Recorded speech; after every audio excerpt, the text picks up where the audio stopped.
कहते हैं समर्पण होने पर ही परमात्मा का आगमन होता है। जापान में एक पर्वत शिखर पर एक मंदिर है।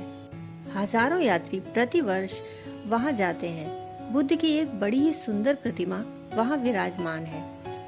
एक बार एक फकीर लिंची तीर्थ यात्रा पर गया और पहाड़ के नीचे ही बैठा रहा, कभी ऊपर नहीं गया।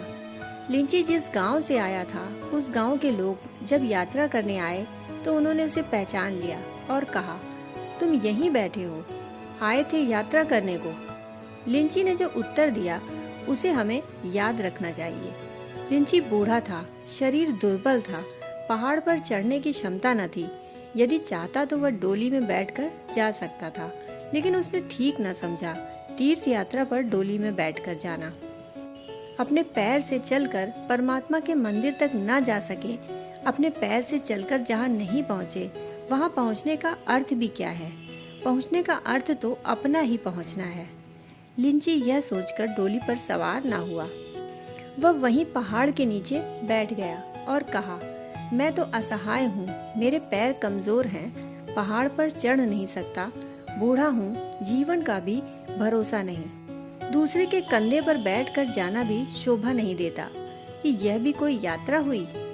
यदि दूसरे के कंधे पर बैठकर पहुँच गए तो क्या यह कोई पहुँचना हुआ? कम से कम तेरे मंदिर तक तो अपने पैर से चलकर आते। अब तो एक ही उपाय है कि अगर तेरी मर्जी हो तो तू ही आ जा, अन्यथा हम यहीं बैठे रहेंगे। और कहते हैं बुद्ध का आगमन वहीं हुआ। जब गांव के लोग आए और उन्होंने कहा कि तुम यहीं बैठे हो, तो लिंची बोला, जरा मुझे गौर से देखो, मैं वही नहीं हूँ जो तुम्हारे गांव से यात्रा पर निकला था। निश्चित ही उनको भी लग ही रहा था कि कोई महिमा तो प्रकट हुई है। आभा बदल गई है, आंखों में ज्योति किसी और लोक की है, चेहरे पर भाव इस संसार का नहीं है। यह शरीर किसी और महिमा से मंडित है, जैसे भीतर कोई दिया जल रहा है और शरीर से उसकी रोशनी बाहर आ रही है। उन्होंने कहा, वह तो हमें भी लग रहा है, लेकिन तुम ऊपर मंदिर तक पहुँचे कि नहीं?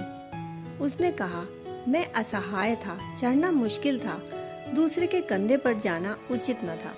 मैं यहीं बैठा रहा और कहा, मैं तो न चढ़ सकूंगा तेरे मंदिर तक, लेकिन अब मेरी प्यास सच है तो तू मेरी असहाय अवस्था समझ। अगर तेरी मर्जी हो तो तू यहाँ आ जा। फिर मैंने यह भी कहा, मैं तेरे मंदिर तक भी पहुँच जाऊँ।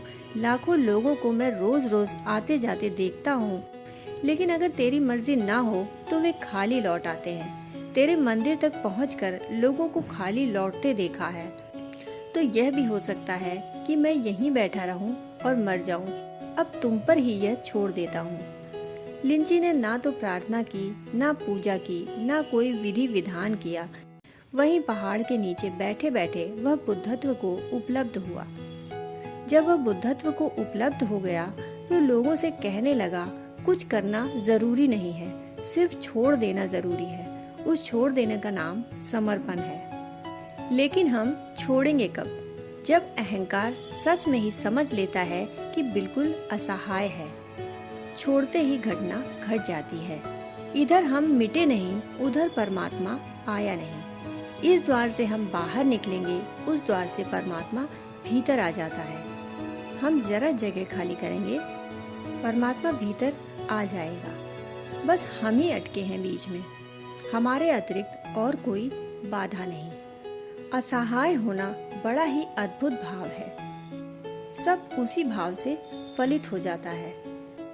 हम जरा सोचे असहाय होने की भाव दशा, उससे ज्यादा महत्वपूर्ण और क्या हम पा सकेंगे?